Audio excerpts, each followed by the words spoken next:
Hello, my dear people, it's scenthound here. Today we're gonna have a look at Platinum Egoiste by Chanel. This perfume was launched in 1993 under the nose of Jacques Paul. It's typical of that era. You got a whole bunch of notes thrown in. So the top is lavender, rosemary, neroli, petitgrain. The middle is what we have in the middle. Let me think.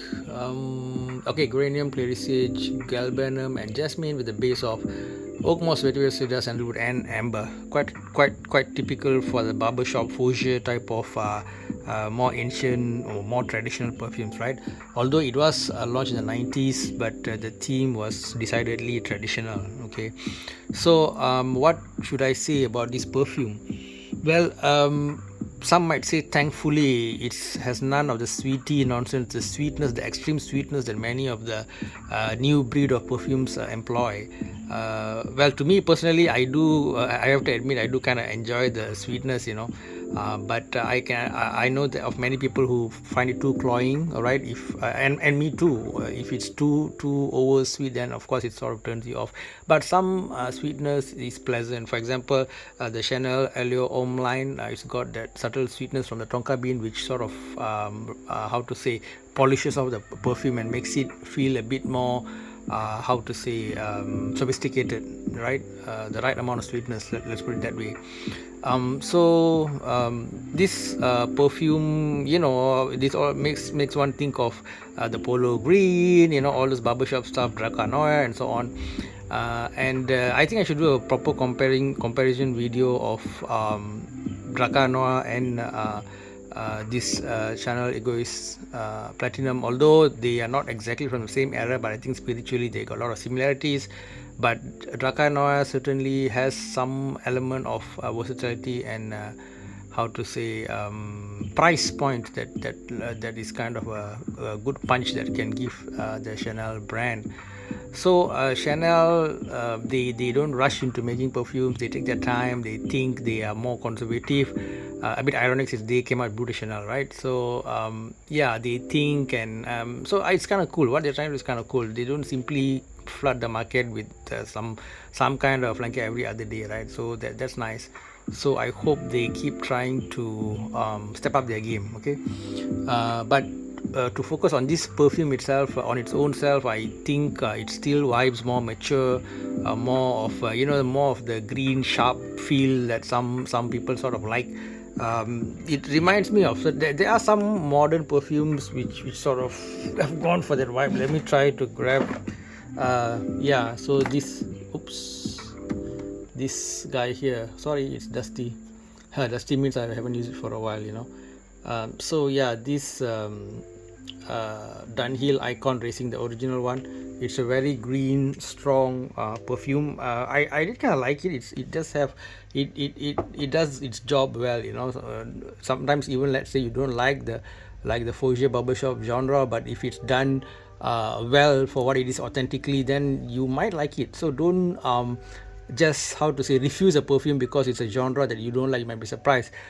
To jump topic, duck meat. I used to be a bit hesitant about eating duck meat. Then I went to one of those hill stations, and then I asked the waiter, what would you recommend? Because the food seemed to be a mishmash of fusion and this and that. They didn't seem to have like any kind of a theme going on, right? They were not focusing on anything. They've got Asian cuisine, they got Western, whatnot. And the waiter recommended smoked duck. He said that's good there. And since it's not a meat that I regularly use, I decided that I would give it a shot. And lo and behold, wow, it was like one of the best meat I've tasted. So I think duck is a meat that can easily go wrong. Sorry, there was a distraction. So yeah, I was talking about duck, and so that duck surprised me. That made me change my opinion of ducks. Normally, certain meats like chicken and all, most people can just cook them and it comes out reasonably well, even amateur cooks. But in my experience, duck can easily go wrong. I don't know. I mean, I'm not a food expert, definitely not. Maybe some commenters, some chefs who are into perfumes can sort of enlighten me. I do enjoy cooking though, although I'm a very very very amateur cook. You might have seen a few of my videos on cooking, which I just sort of, I'm not trying to teach people. I'm just trying to sort of share what I'm doing, right? So I hope that's clear. So yeah, then ended up I really loved that duck, and if I were to go there again, I would definitely order the duck. It was just delicious and nice. But most places that I've had duck, I have been disappointed. So yep. So now bringing that analogy here, this I think Dunhill Icon did the whole green barbershop thing better than Platinum Egoist does. Okay, for example. So to me, for something as branded and as how to say what's the word for it, original, right? They try to be innovative, try to be original as Chanel. I expected better. All right, I expected better. And so and I think that the Elio line does better, right? Okay, and then the blue Chanel line does it better. I think this Egoist line need to step up the game. This is just my opinion.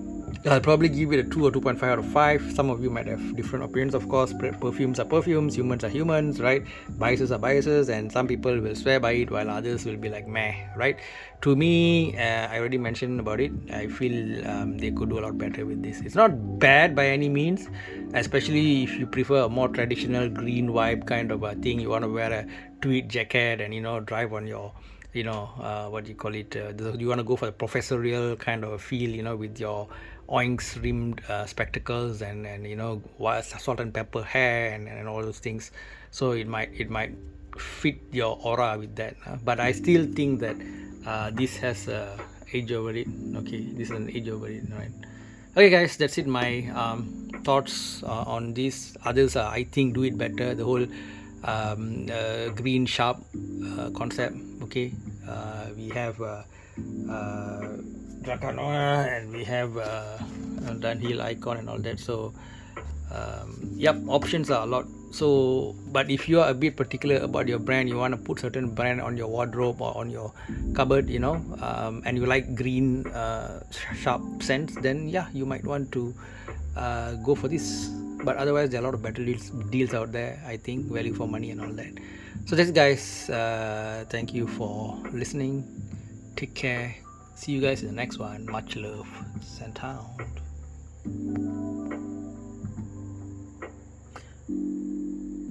Yeah, one more thing, like Steve Jobs, one more thing. I might have forgotten to mention the price. This cost about $80 for 50 ml bottle, and of course prices will vary based on your local taxes and discounts. Okay, bye bye.